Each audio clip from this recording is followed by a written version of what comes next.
Hi again, Eric here. Today's class is how to make a watercolor wash. This is the fundamental technique in applying watercolor, and they're called a wash. And it's kind of tricky, takes a little practice, but stick with it. And if you observe a few basic rules, after a little practice, it's pretty easy. Okay, so let's see what we've got here. We've got a watercolor kit and pencil sharpener, eraser, a brush or two. I happen to have a big brush and a medium brush. And I've got two sources of water, one to clean the brush, and another I try to keep clean for clean water. And I've got a palette to mix the paint on, and some paper towel to clean the brushes. I've got some watercolor paper, or this is multi-purpose, multimedia paper. And it's very important to have something to tilt your paper. I put that there so the paper is at an angle. In order to do a nice watercolor wash, you really should have the paper at a sort of a 1 in 10 angle. You can't paint like that, like oil painters do. It'll just drip off the page. But you really shouldn't paint with the page flat either, because as we will see, we're going to use gravity to move that wash across the paper. Okay, I'm just gonna make a simple shape, a rectangle, where we can do our first wash. Now this technique is called flat wash. The idea is to make a smooth color that doesn't have a bunch of brush strokes or globs or smears. It just goes smoothly and transparently in the form of your wash. So, first step is to put a blob of water on each color so it starts to dissolve. Those little blocks of watercolor are solid, and they need to be a little more liquidy to make your paint. So go ahead and put a blob of water on each one. Now I'm going to make a color. I think I'll make blue. So you pick up the blue and you place it in your palette. You can use the palette in the kit if you like.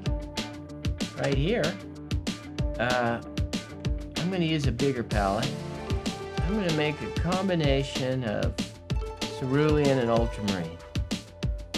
And another rule is always mix more paint than you think you need. That's a pretty small shape, but it's always a good idea to mix a little more than you're going to need, because it tends to run out, and there you are, stranded.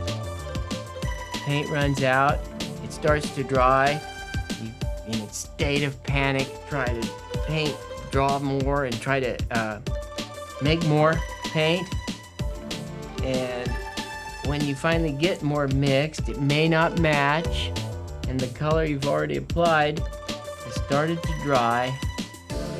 So, one of our basic rules is always mix more than you think you need. Okay, so I think that's enough. We'll mix a little more. Remember, if you want to make the color lighter, you add more water. Another thing about these colors, they look much darker than they are in the well. That's because it's deep. If I spread that out, it doesn't look as dark. When I put it on the paper and it dries, it becomes lighter still. So typically you have to bear that in mind, that your finished color is going to be paler than the color you mix, maybe 10% lighter. Okay, now I've got enough paint, I think. This paper needs to be tilted, and we're going to start at the top, and we're going to try to do a smooth wash. I'm right-handed, so I'm going to go left to right, and I'm also going to go top to bottom. So, here we go. this movement, I call it a hatchet stroke. I've created a sort of a puddle here, and my objective painting a wash is to push that puddle down using gravity.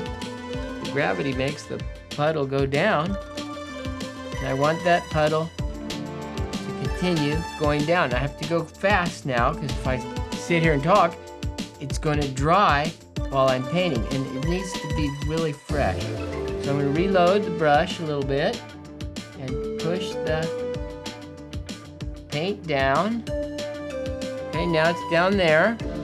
Reload a little bit, finish the wash, and so there should be a puddle at the very end of your wash. It's very, very important that you pick up that puddle, so you dry your brush and just absorb that excess paint.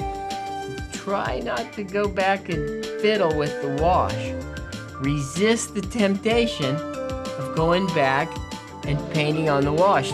With watercolors, they paint in a smooth technique. They don't brush the painting very much, because you'll just disturb the wash. All those pigments will get spread out, and you will regret it. So try to resist the dark side of the force.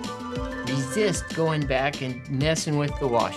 Just put it down once and leave it. And when it dries, it'll look nice. It may not be perfect, but it'll have a nice, transparent, smooth aspect. You'll like it.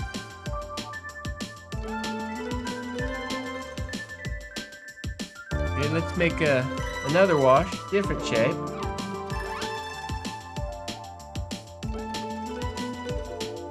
The puddle's down at the bottom. I want to push that puddle down across the paper.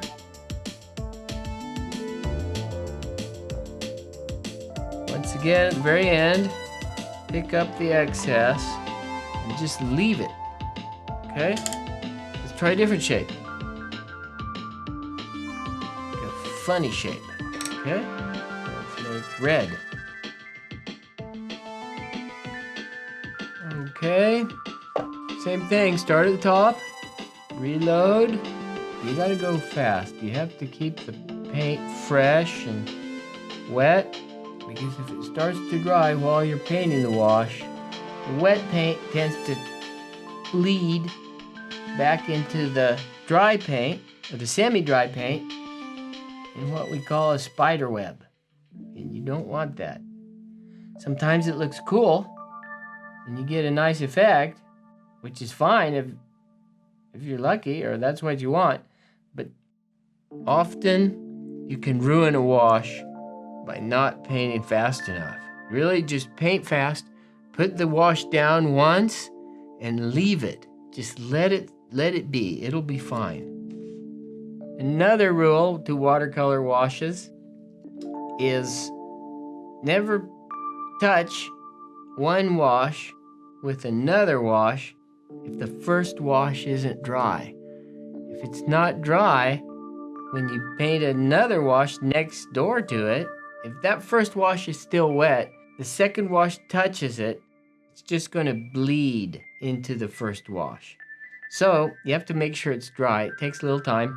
Usually about 5 minutes, depending on the weather.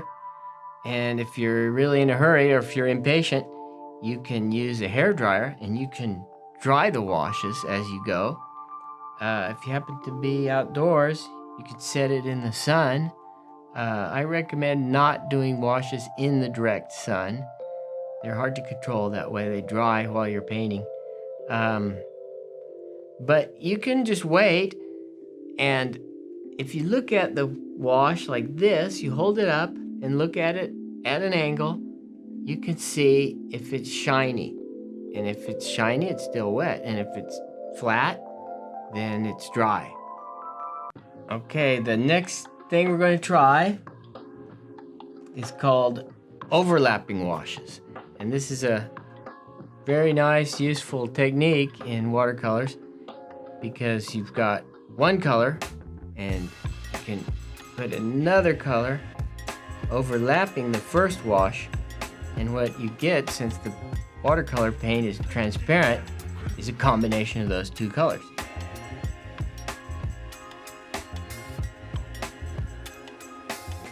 So I'm going to make two shapes, one overlapping the other.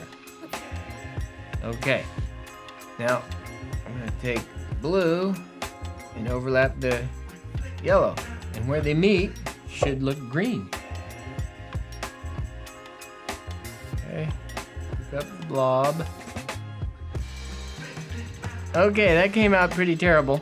We're using multimedia paper here. It's not as good a quality as real watercolor paper, but keep practicing. The next and last exercise is called a gradient wash, and it's a wash that goes from one color to another.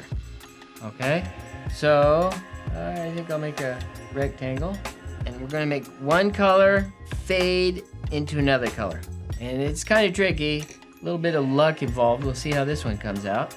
Okay, another rule in watercolor is light to dark. It's one of their most important rules. So I think that yellow, orangish yellow I have, is lighter than the red. So I'm going to start with the orangish yellow.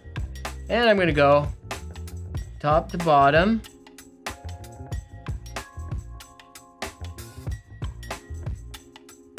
Okay. Then I'm going to switch to red. Well, it's still wet. And you got to go really fast with this gradient wash, or it will dry. Pick up the excess.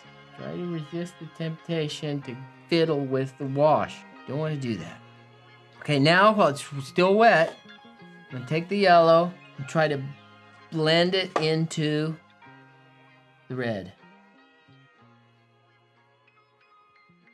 Okay, I'm going to try one more just like that with slightly different technique. Gradient wash, wet and wet. The first thing we do is we put down a wash of just water. Now I admit that water looks a little bit yellow because it's not very clean right now. But first thing you do is quickly put on a coat of water, and then while it's still wet, you hit it with your colors. Wet and wet. Okay, so there's the yellow, there's the red. See, it's really bleeding. So if you practice this, you get good at it, you can let the watercolor naturally bleed from one color to the other and get an interesting effect. Or you can do like we did last time and give it one last, and you get a blurry, watery sort of effect. It's good for clouds and skies and things like that, where you want one color to just bleed into the other color. Okay? Well, I think that's enough washes for today. Thanks a lot.